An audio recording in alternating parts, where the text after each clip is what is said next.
All right, welcome into the Alley Oop. I'm your host, Ryan Blackburn. Thank you so much for tuning into the show. Really appreciate all the love and support on the podcast. On this episode, I've got Brenden Nunes on of Sactown 1140 and the Kings Pulse podcast. He does tremendous work covering the Sacramento Kings. We go in depth on them, and then we do some over and under reactions from around the NBA. One of those over and under reactions was about James Harden. It was about James Harden on Philly. And then he got traded. I'm recording this Tuesday early morning, right before this podcast kind of goes out to the masses. And I wanted to do 5 minutes here really quickly about James Harden and about this trade.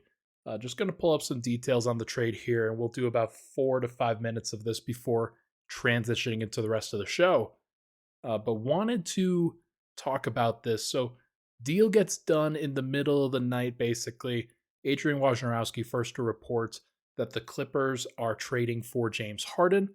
They have traded Nicholas Batum, Marcus Morris, Robert Covington, KJ Martin, and multiple draft picks for James Harden and PJ Tucker. Interesting move for a number of reasons, least of which is that James Harden gets to finally be moved and he'll probably play in the coming weeks for the Clippers, for the team that everybody kind of expected him to go to, but I'm not sure people expected this to be the deal. It's a lot of rotational caliber forwards that are going from the Clippers to the 76ers, and I think that's an interesting kind of wrinkle. No Terrence Mann in the deal. Nothing like that. The Clippers get to hold on to the player that they prized as being their main guy that they did not want to relinquish in the deal.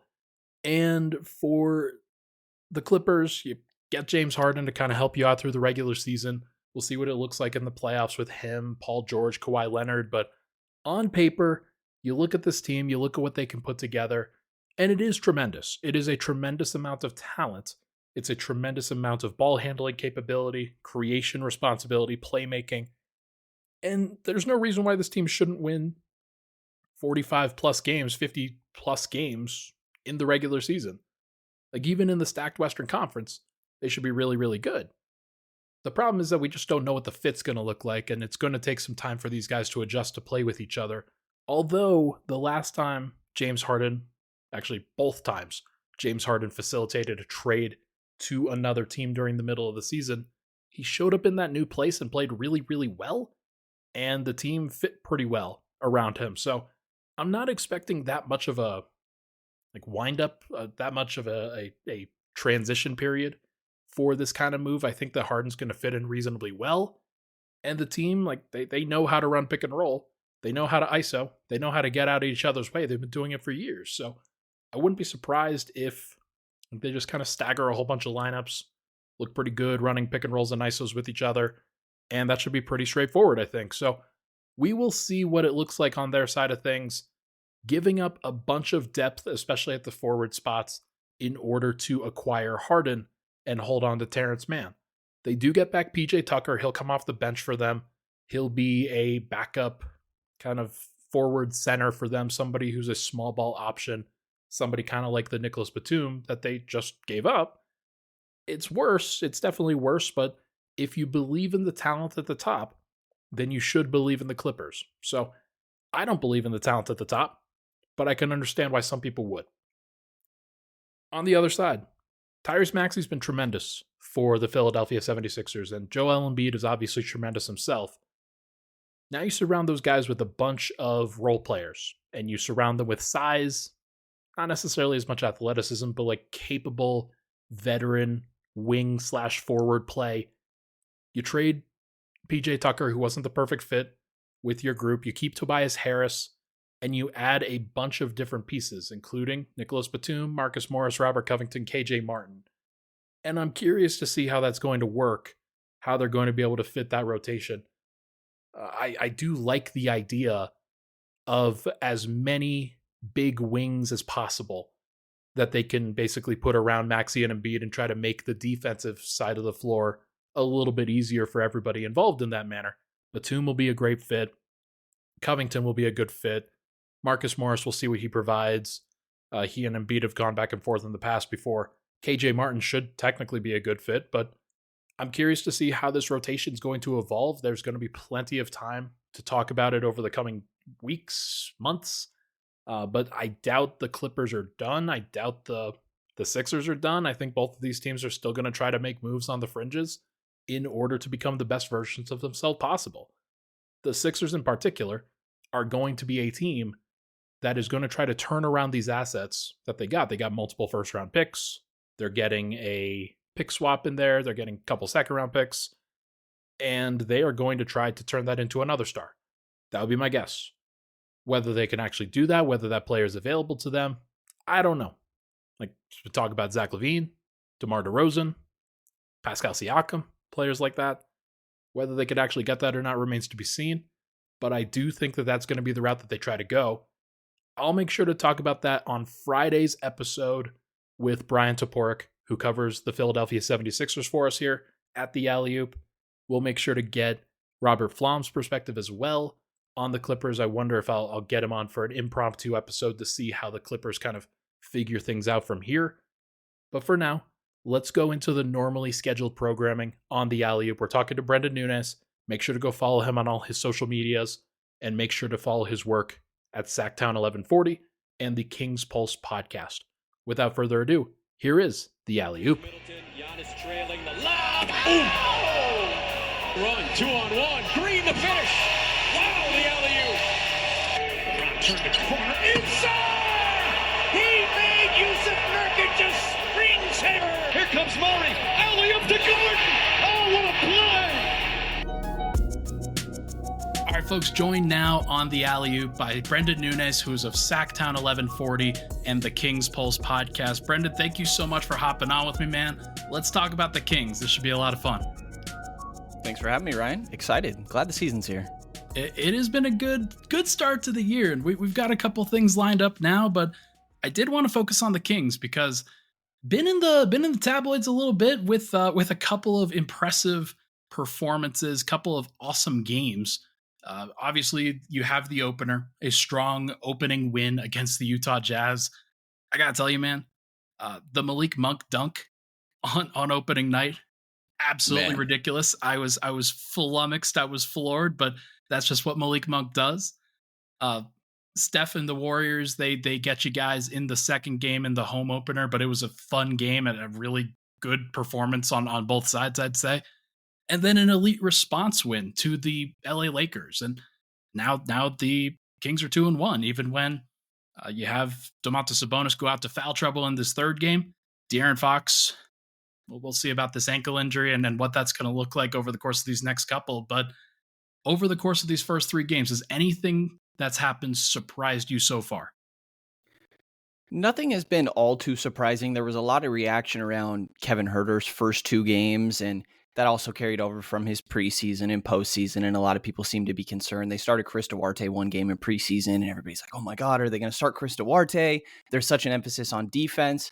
I think it was kind of sending a message from Coach Brown that they really, really want to get better defensively, even if that means taking a little bit of a step back offensively, even though they obviously don't want that to be the case. They recognize that's a possibility when their bet to get better defensively is really a lot of it on physicality and focusing on the details, getting as many defensive rebounds as they can, being extremely physical, fighting through screens. I think De'Aaron Fox has looked great defensively, and they always talk about him as the head of the snake, the guy that sort of sets the tone there defensively. I think he's been really good in that aspect. We've seen Keegan Murray. I thought last night against the Lakers, he had a great game. He had huge offensive rebounds late in the game, and some fun sort of learning moments mid-game with Coach Brown that went on as well. But nothing has been honestly all too surprising. I think they've been extremely competitive. I do think that you've seen the physicality, and that's led to them fouling a lot. I think it was 23 free throw attempts in that first half against the Lakers, but then they adjust and only 11 in the second half and overtime. So I think the first three games for me has been a lot of, okay, the offense is still there for Sacramento, obviously, surrounded by and centered around De'Aaron Fox, Domantas Sabonis, and, they clearly are embracing this physicality, so we'll see how far that gets them. Good numbers for both Fox and Sabonis to start the year, I'd say. Fox just going turbo mode and playing at a pace that nobody in the NBA can really match. It's always tremendously fun to watch. And honestly, that's the thing that I really latch onto with this team. They're the most fun team in the NBA, and I cover the Denver Nuggets a lot of the time. So it is amazingly enjoyable experience to turn on and watch the Kings over the course of this last year, but also hopefully this year. And what this kind of has looked like through the first 3 games, I think is about the same. And you've got Fox going turbo mode. He's got the clutch gene. You've got Malik Monk, Kevin Huerter. I know that Huerter didn't start well with the first 2 games, but hit a clutch 3 in the Lakers game, and that was a big one, especially late with Fox out. Keegan Murray's averaging 9.7 3-point attempts per game. Like, that's nuts. That is a tremendous number, and just I think continues to show how much how much of a valuable contribution he can continue to make to this roster. Uh, is this the most fun team in the NBA to you? Because I just kind of nonpartisan observer, I think it is. I mean, I clearly enjoy their games. I think part of the enjoyment is what I mentioned. They have a great defense, and honestly, until proven otherwise, a great offense, and until proven otherwise, a horrible defense, which makes for pretty entertaining basketball, right? You get a lot of offense on both sides, high scoring. You never know. Neither team is ever really out of it in those games because the Kings can catch up in a hurry, and honestly, they can give up a lot of buckets in a hurry too. So I will say, to your point with Murray, there was a fun moment last night where I think it's around the 8-minute mark of the third quarter that Keegan gets a rebound, outlets it to Fox, comes up the court, and as Fox is attacking Austin Reeves, Keegan relocates and is open at the right wing. And Fox kicks it to him, and Reeves, who was just checking Fox, attempts to do this long closeout to Keegan Murray. And this guy set the NBA record for made threes as a rookie last year, shot 41% from 3, and he didn't pull it right away. He kind of hesitated, then pump fake, and went to attack the closeout with a drive, but traveled. Coach Brown was not happy, to say the least. He's a very spirited guy, right? And the broadcast caught him pretty well, very quickly going to his bench and bringing Sasha Vezenkov up to the scorer's table and telling the refs, hey, I have a sub here. LA checked the ball in pretty quick. He didn't get his sub. They miss on the other end, and pretty much the same thing happens. Keegan gets a rebound and kicks it to Fox, relocates to the exact same spot. Lakers somehow lost him in semi-transition. He pulled it right away, and Coach Brown sent his sub back to the bench and decided to keep Keegan in the game. And he said later in the game, the only reason that Keegan will ever come out of the game when it's not a planned substitution for rest is if he is not shooting the ball. So they clearly are saying you need to shoot it every single time that you are open. He also chewed him out yesterday. One time he didn't shoot when his defender shot the gap, went under on a screen. Like, they absolutely believe this is an elite 3-point shooter. I think everybody in the league does at this point, to be honest, and are trying to get him to pull it as many times as possible. It's tremendous. It is a tremendous weapon to have, especially for a Kings roster that the offense is always going to be there. But the reason why the offense is always going to be at peak condition is when the spacing around Fox and Sabonis is as best as it can be. And one of the things that I've learned covering the Nuggets, and obviously there are some massive parallels between the Nuggets and the Kings, is that the best way to formulate a great team is to get your great offensive players to play great defense. Or you can add one of those guys like a Michael Porter Jr. or a Keegan Murray, who I think, hey, those are very similar guys in their own right. You have a couple of guys like that. And then if that becomes a building block, then you can mix and match in some of the other positions. You can add some defenders here and there. You can continue to build up the roster. And suddenly you're looking at a team that goes deep in the playoffs or even has a chance to win a title. So it is tremendous to see where this team is right now. And knowing that they can still go further, knowing that they still have other avenues to get better, and Keegan Murray is absolutely one of those places to go. Sabonis facilitating this style is so important. He doesn't get a lot of credit, especially with the way the playoffs ended last year, but it's so clear that when this team is at their best, it's when he's at the high post and he is facilitating to the cutters, spraying the ball out to shooters, things like that. And this team has the right personnel to take advantage of that. but it's also a luxury to have Malik Monk and guys like that. I can't get enough of what this roster looks like right now. The defensive pressure points is probably something that we should talk about. It's still not looking tremendous from that end, but is there something that has stood out that you didn't think you would expect from the defensive end? Or is this exactly what you thought would happen?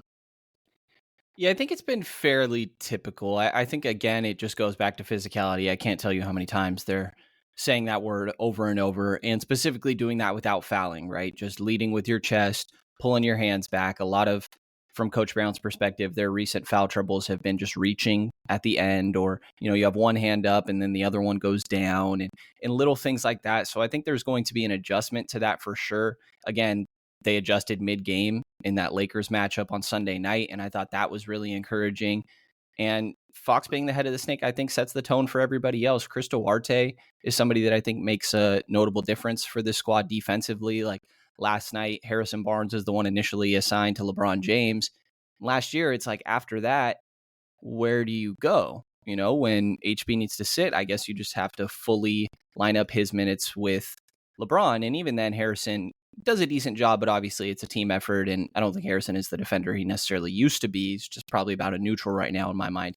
Now you can go to Chris Duarte for a little while, who does a great job being physical, fighting through screens and battling. So I think they have a few more defensive options. I mean, mainly just talking Chris Duarte, and you could throw JaVale McGee in there a bit, but defensive options that can still contribute to this league best or top 5 offense. So there haven't been too many differences. I think little things like De'Aaron buying in or Keegan Murray being really big on the boards last night. Kevin Huerter last night embraced his physicality defensively, got a lot of boards. Similarly to Nuggets, I think they stole it from the Nuggets. I don't know this, but they give out a defensive player of the game chain.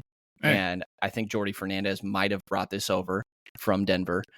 But Kevin Huerter got it last night, joked that it didn't take him 30 games this year. It only took him 3. So I think we have seen a little bit of buy-in, but I don't know that I'd necessarily say any of it has been unexpected, just because they've been hammering that physicality home since Summer League. Yeah. No, it's completely fair. And you want a team that knows, and it was actually one of my takeaways just watching the Lakers game last night. We're recording this on Monday. Is that this team kind of knows how to win now. And there are definitely, when you go through those trials, you go through those steps, you have to take all of the steps to success. You can't just jump past some of them because you're going to forget the details along the way. And I think this team has grown up a little bit. And I look around the roster, and yeah, there are some young guys here or there. I don't want to, like, Keegan Murray's still going to learn. He's still going to get better. But even guys like Fox and Monk, like, those are 2017 draft guys. Sabonis is a 2016 draft guy. These are vets now. There's a lot of veterans on this roster, and I think that they reasonably know how to win. And that really manifested last night when Fox goes out with the ankle injury, and you just have Monk kind of initiate some offense. And they also didn't have Sabonis on the floor because he fouled out, right? Yeah, exactly. And that's part of the foul trouble, right? I think late in the third quarter, they had like 4 guys, 3 starters, and JaVale McGee, all with 4 fouls. And then obviously Domas ended up fouling out before the end of regulation. But yeah, Malik Monk and De'Aaron Fox goes down with that right ankle injury. Kind of just on his takeoff for a layup, landed on Gabe Vincent's foot, rolled his ankle.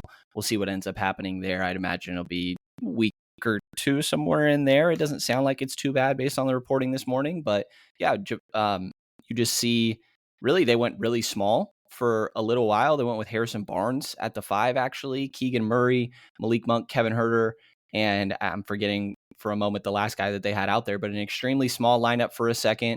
And then you go maybe a little bit bigger at times during overtime with JaVale McGee as an option. But Malik Monk and JaVale McGee have a really good synergy pretty naturally in the pick and roll, as Malik Monk being a guy that seems like he prefers to throw the lob first in the pick and roll, and that's obviously where JaVale's strength lies at this point in his career.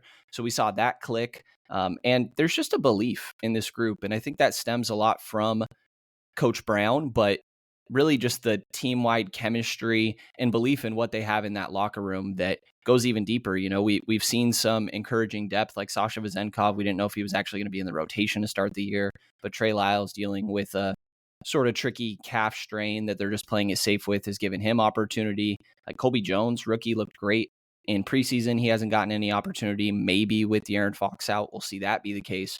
But you're just seeing these guys step in. I agree with you. They know how to win games, and that comes down to knowing what their identity is offensively, and they're trying to also create a defensive identity.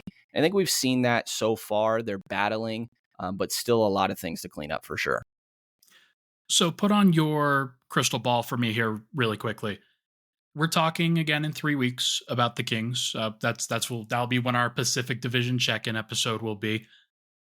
Put on your crystal ball and tell me what Kings fans are going to be talking about in 3 weeks. What are fans going to be, whether it's excited or concerned or just really positive about? What could Kings fans be looking at?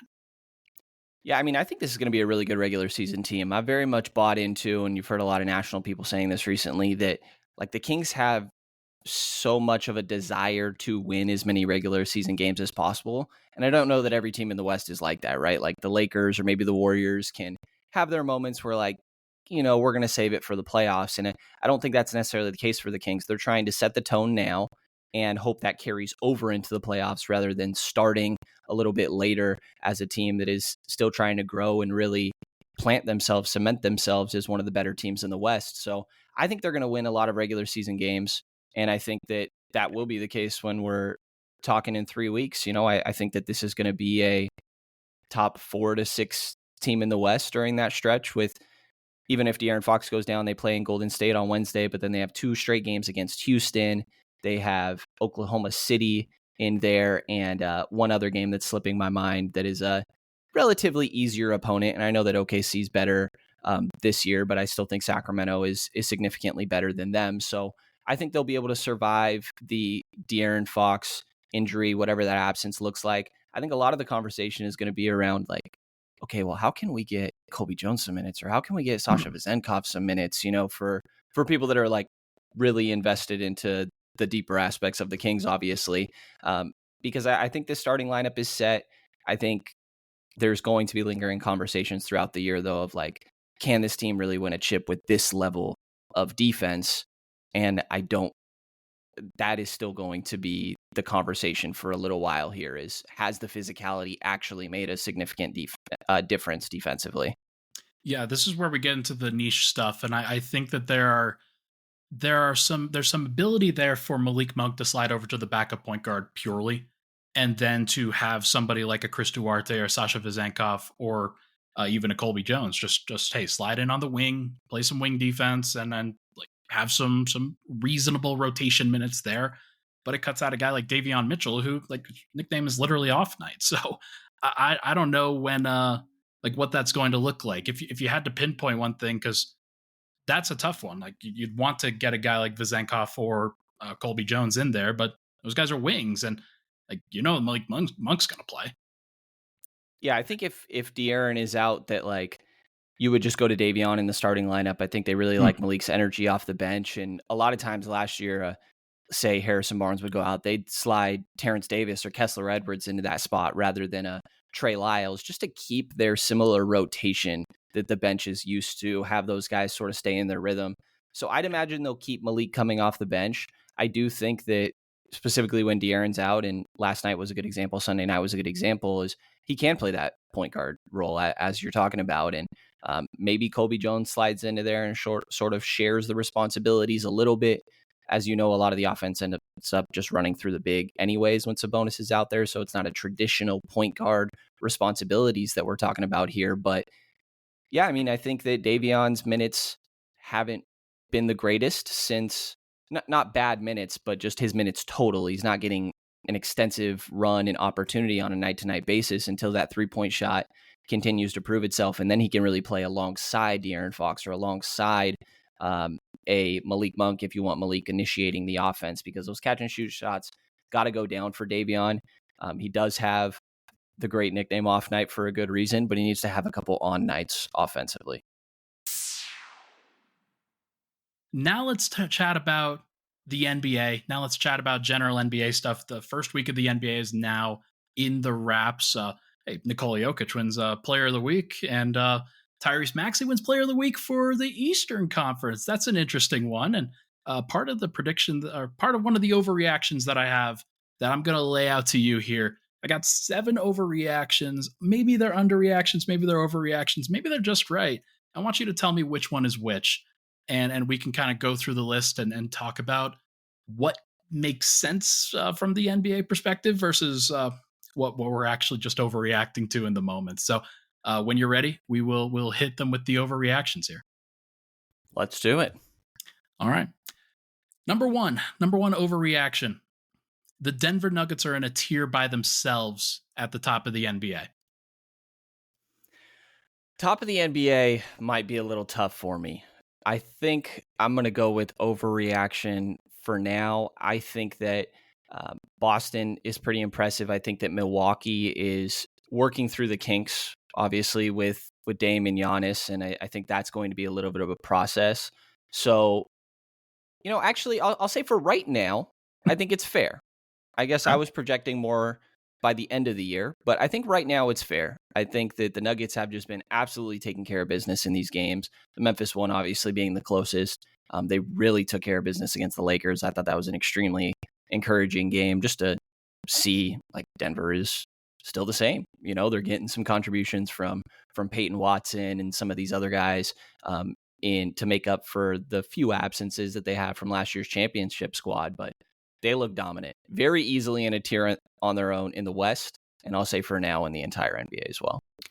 I think that's the right point, and I just speak about it with Boston and Milwaukee. Those teams are going to take a little bit of time to gel, but it's clear that the talent is there with those two groups. I mean, you saw it on the opener with for Milwaukee specifically. What Dame can do is clearly dynamic, and they need that. They need a version of that for sure. But one of the reactions I was going to have was, man, is Milwaukee's perimeter defense just non-existent right now? There's a lot to at least ask that question about now that they don't have Drew Holiday there. So I'm at least trying to figure that out. Boston, of course, like that might be the best starting group in the NBA. I think it's probably Denver now, but they could certainly develop into that. And having a guy like Drew Holiday who could, like, he given the business to Julius Randle in their first game was quite impressive for sure. But there's a lot to play around with there. I do think that your point on Peyton Watson, he's been tremendous, and because for those that probably already know, I cover the Nuggets, very like close to this group, and Peyton Watson I think was the biggest question mark heading into the season for Denver. Wondering what he was going to give, wondering what he could provide on a consistent basis. He's 21 years old, youngest player on the team. He doesn't look that young. Doesn't look that inexperienced right now with the way that he's fitting in. And Denver's bench, if they're going to play the way that they've played through 3 games for the rest of the season, they might win 60. I don't really expect it because I don't really expect any team in a very kind of even Western Conference to really pull away that far. But if you told me that there was one team in the Western Conference that could break 60 wins, I think it's probably got to be Denver. But I think you're probably right. Overreaction for the long term, but maybe it's just right for right now. Yeah, I think Boston's the only close one to me. I think Porzingis has looked pretty seamless in their offense, just being able to do a little bit of everything, and obviously his defensive impact, but I think just catch and shoot threes, roll into the basket, getting to play second side action, I think he's looked great. The one guy I do want to ask you about on Denver real quick before we go to the next one is Reggie Jackson. They were really hyping up Reggie Jackson coming into the year. He's gotten plus 20 minutes in all 3 of these games. Obviously had a big one against Memphis, but where are you at with his contributions this year? Like, do you feel like they can rely on him throughout the course of this season? Probably not, but I think through 3 games, he's as big of a reason as anybody on that bench unit why the team has been so good.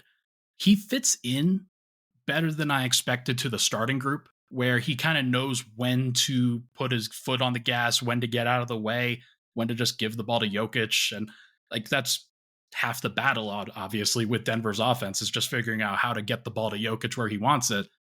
But for the most part, he has done a good job. And I think with that second unit, they need somebody who can both score, but can also pass a little bit. and can also take some of those hero shots every now and then where it's 4 seconds, 5 seconds left on the shot clock. You need somebody to just create something, and then you're going to be fine. He has done a good job and hit enough shots so far that it makes sense, but I don't expect Denver's defense to hold up the way that it has with the second unit. It's been tremendous. I think the number that I heard on the 5-man unit of Reggie, Jamal Murray staggering with the second unit, Christian Brown, Peyton Watson, Zeke Naji, 70 defensive rating. Oh man, you never would expect that with that group. I mean, I don't think that's sustainable, obviously, but if they're going to defend, they don't really need a ton of offense with Reggie. So I think that's what they're getting right now is fine, and we'll have to cross that bridge when we come to it in game 40 or so. Yeah, makes sense. When you got a system in place and guys that have seen it a little while, I feel like a lot easier to plug and play. And he got to watch it from the bench last year, and a lot of people were wondering, hey, why didn't Reggie fit into what Denver did last year? Well, they didn't really need it. Bruce Brown was perfectly fine, and they didn't need a second guard off the bench. So now he is that main guard off the bench, and we'll see what happens going forward. But I think he's going to be good, or at least good enough for the start of the season. Number two, overreaction, underreaction for the NBA opening week. Are the Miami Heat going to be fighting for a play-in spot? Like, are they going to be fighting just to get into the play-in tournaments? Because I think that there's a strong possibility that they are not as good as people thought that they would be. Yeah, there is. I mean, they were in the play-in tournament last year, right? Like, look at that. I think that Bam Adebayo, I think Tyler Hero has been solid in these games and shown why he just got talked about as a trade piece also, right? I think people sort of tend to forget how good Tyler Hero really can be as an offensive guy. I think that you need Bam Adebayo to do a little bit more to offensively. Defensively, obviously, he's an absolute beast. But I think that these turnaround fadeaways, some of these push shots, just pick your spots a little bit better and, in my mind, be more aggressive in getting to the rim. And I think that could help. But when you don't have Jimmy Butler out there and you don't have the same shooters that you were surrounded by last year, it's going to be tough, man. A lot of their run in the postseason came from their shooters that were cold for most of the regular season, really coming on, with Gabe Vincent and Max Strus, and those guys aren't around in the same way. So I do think that that's probably what we're talking about with Miami, but then I also think we're going to have the same conversation that we seem to have every year is they're in the play-in, but you really don't want to be the team facing them. Oh, it's completely fair. And one of the things, if Jimmy is going to rest during the year, then their record's just not going to be that good because they lost talents. They didn't really gain talent in this offseason. They put all of their eggs in the Damian Lillard basket, and they didn't get him. And now he is gone, and he's playing for the Milwaukee Bucks, a competitor of theirs. And now they have Tyler Hero that they have to kind of figure out what to do with, and they're figuring out what to do with Jimmy Butler if he's only going to play 55, 60 games. And if he is rested, if the team is playing kind of in the same general direction by that time, then yeah, they'll be a tough out. Don't get me wrong. But I also am just kind of over the experience. I think the Miami Heat were very fluky last year, and I am not sure why so many teams crumbled under the mental and emotional pressure that they put under them last year.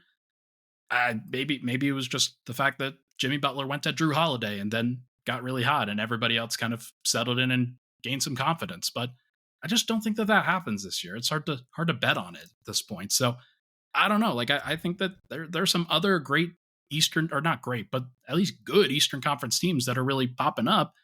Orlando, Indiana being two of them. I think those are teams that didn't really compete for it last year that could be pushing Miami. Yeah, New York is there. Atlanta had a big win last night that I still got to go back and watch over the Milwaukee Bucks. So there's definitely a good handful of teams here. I still think the Sixers are going to be really good, man. That year that Ben Simmons was holding out, I think they still won 50-plus games. And obviously, there's a lot of similarities. You mentioned early in the show that Tyrese Maxey won Player of the Week. He's been balling out and can't set up Embiid in the same way that Harden can, but I think he can fill a lot of the scoring void, actually, that's still there. Well, let's move to my next prediction, or my next reaction. the Philadelphia 76ers don't miss James Harden at all.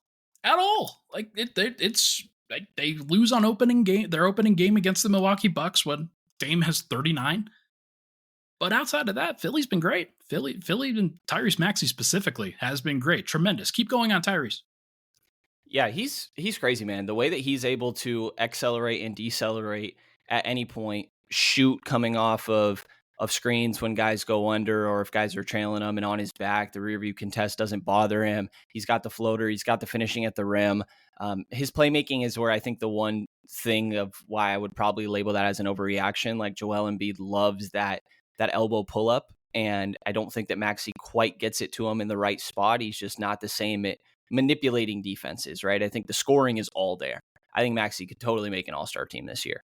And the scoring's all there. It's just the playmaking that is not quite the same. And I like his effort defensively and what he provides there. So I think that they do miss Harden's playmaking, and that's why I'll go with overreaction. But I still think this team is going to be right around, if not in the top 4 in the Eastern Conference, because Tyrese Maxey carries so much of the weight that you were missing with James Harden. It's completely fair. And like D'Anthony Melton, I like. Tobias Harris looks more like a third scorer now as opposed to a fourth scorer, which I think it probably benefits him and keeps him engaged and keeps him focused. And there are reasons to be happy about that. Now, will the playoffs come and then they run out of talent? Maybe. That's probably something to be clear. But Harden won them a couple games and then was really bad in the others in the playoffs. So it's just hard for me to fully get behind the Harden and Philly experience anymore, because you see it with Maxey. You just see it with him, and you know that he's going to develop into something special, and it just is going to take time and reps. I think he's already there. I think he's already at that point where if the Harden trade can get multiple kind of 3-and-D helpful players, then maybe they should just bite the bullet and do it, because I see the vision with Maxey and Embiid. I really do.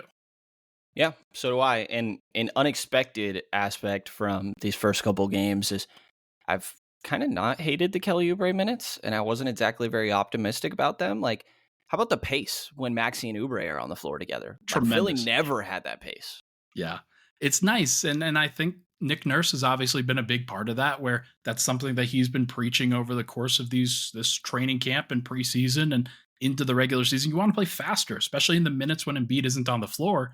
But even when he is, just make it easier for the big fella. Like, you don't want them to ISO and post up 17, 18 times a game if you can help it. You'd rather get him some of those easier touches, make it within the flow of the offense, and just get everybody on track and going the same direction. So I like it. I think it makes a lot of sense. And we're going to find out whether it actually translates to wins over the course of the long haul. But at the beginning, like I'm James Harden who at this point. Like, why do you need him?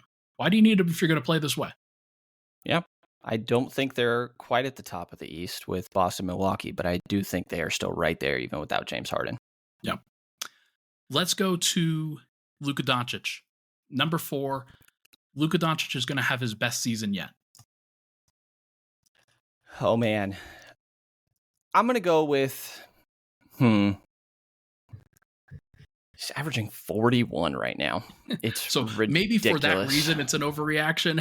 I understand why, but I mean, he just looked tremendous against Brooklyn. He has, and it's just, you look back at like last year, it's 32, 8.5, and 8, and it just feels so difficult to bet that he does better than that, but you could see it, man. I think that Kyrie does alleviate a good bit of the pressure off of him and allow him to do some different things, and Kyrie has seemed to fit into that pretty seamlessly. I think Kyrie has always been a really good off-ball player, and I don't feel like he's ever quite gotten enough credit for that. He's done that most places that he's gone to in his career, I feel like. So I will go with overreaction just because I think it's hard to continue to improve off where he was last year, but he looks like he's in better shape, which was a very big critique, right? That, maybe his workouts weren't exactly always at full speed, and he doesn't look like he's in the best shape. And everybody's saying this while he's averaging 38 and 8. So for what that's worth, but It could be, but I'm going to go with overreaction just because I feel like it's safer based off some of these previous numbers that he's done. But he's absolutely cooking right now, and Dallas needs him to. Absolutely. I mean, when you play multiple rookies, when you're starting one of them, and that's it just seems or I don't actually know. They didn't start Derek Lively in the first game. I know maybe they did in the second game, but he looked very good, and he looks like a good fit with Luka as just somebody who's going to roll hard and jump above the defense half the time. But like they're going to need that tremendous offense. That's like their defense is not going to be good. At least I'd be shocked if it was. So we will see what happens. But I mean, Luka, like you mentioned, does look really good. Like he looks like he's in really good shape. He looks very quick, getting off the 3-pointer reasonably well. That could be probably the biggest area of where I see his growth is that he's just hitting the three more consistently this time around. That's been one thing that even when because of the difficulty of like the shot difficulty that he takes, like that obviously depresses the 3-point numbers. I think that maybe he just hits more of them this time around, and that might be where he improves the most. But we will see what happens. I think there's a lot of reasons to be excited about Luka specifically, independent of what Dallas actually does. Because if I think if he's going to average what 34, 8-8 or something like that, maybe they are just going to make a playoff spot. Who knows? Maybe not a guy you want to see. I like their defensive surrounding talent. Like you mentioned, Derek Lively. I think that he's been surprisingly good for a rookie big. And Grant Williams is a good defender. I think Derek Jones Jr. is a good defender, and you have some other pieces there too. But it seems like you have so many guys that are just all offense or all defense, and that makes for a tough team construction in my mind. For sure, for sure. We'll see whether they could blend those two things together. Number 5, the Chicago Bulls are in serious trouble. Serious trouble. Yeah, man. When you have your star player dropping, what did he end up with? 51, 51, I Yeah. believe, and a double-digit loss to the Detroit Pistons? Like, I don't want to freak out too early, but that's tough. That is extremely tough. And Patrick Williams has looked encouraging in some of the games, I've thought. In others, really not so much. And you're going a little bit more towards Torrey Craig, Alex Caruso. And I like those guys. And Andre Drummond's created himself into being a pretty good backup big in this league. But it's, I feel like we're just stuck in 2 years ago now when Lonzo was actually healthy and this team got off to a great start. And since Lonzo's gone down, and it's a handful of other reasons outside of that, but I think that's a primary one, this team hasn't been very good. They just haven't been. So I do think that they are in trouble. And I don't think that's just solely based off what we've seen so far. I think the writing has been on the wall, and you're just already seeing early examples of like, okay, you guys don't have enough. You couldn't slow down the Pistons. You had your stars score 51 points and you didn't get a single assist. And you lost by 16 points to what is probably going to be one of the worst teams in the league in Detroit. That's extremely tough.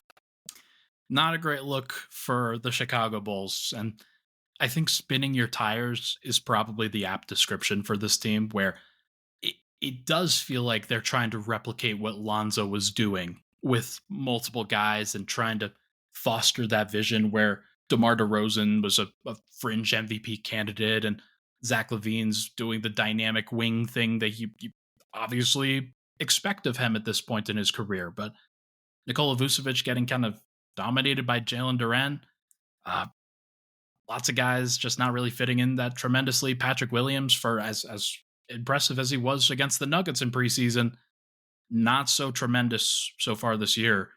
I'm concerned. I think that Billy Donovan, that's usually the direction that these teams go, where you may fire a guy like him. You may try to change the energy as easily as you can, as quickly as you can, but the rumors have already been about, like Zach LaVine trade rumors, DeMar DeRozan trade rumors. They were thinking about not bringing back Vucevic, apparently, according to some folks, and now he's back, and now you're reprising basically the same group with some minor tweaks, and it just feels the same or worse. It definitely does. And there's no signs of anything for Lonzo right now. I heard some optimism about potentially like next year. But I don't know where this team gets better. Like, I agree with you. I think the coach is typically one of the first changes to be made. I don't know that would even change anything this year, Yeah. really, right? The guy has to come in, create an entire new system. I don't think that you have a well put together roster. Like, offensively, who are your guys that are setting up their teammates? Like, Levine's okay at that. I think DeRozan became a very good passer during his time in San Antonio, but like Kobe White's not really doing that. Alex Caruso isn't really doing that. And defensively, as someone that covers the Kings, and you dealt with this for a while covering the Nuggets, like having a big that is so offensively focused and has their defensive shortcomings can really be tough. And Jokic obviously improved a lot throughout that time, but Vucevic offers some of those same shortcomings that we've both previously seen pretty closely. So it's a tough roster construction. I already was pretty pessimistic about it coming into the year, and this feels like it's been an early confirmation.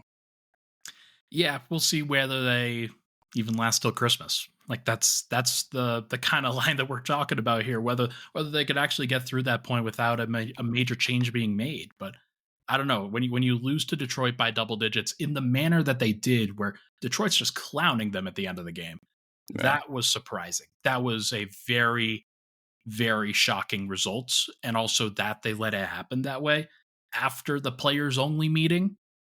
It's pretty tremendous stuff. So, Which a players only meeting after the first game is an all timer. Years from now, we'll be like, remember when they had a players only meeting after the first game? yeah, that's going to be something unfortunate to track. But Yeah. tell you what, we've got two more here. On the other side of that, Cade Cunningham. See a star hiding in plain sight right now on the Detroit Pistons. I'll just take you through the box scores. 30 points and 9 assists in a tough loss to Miami in the opener.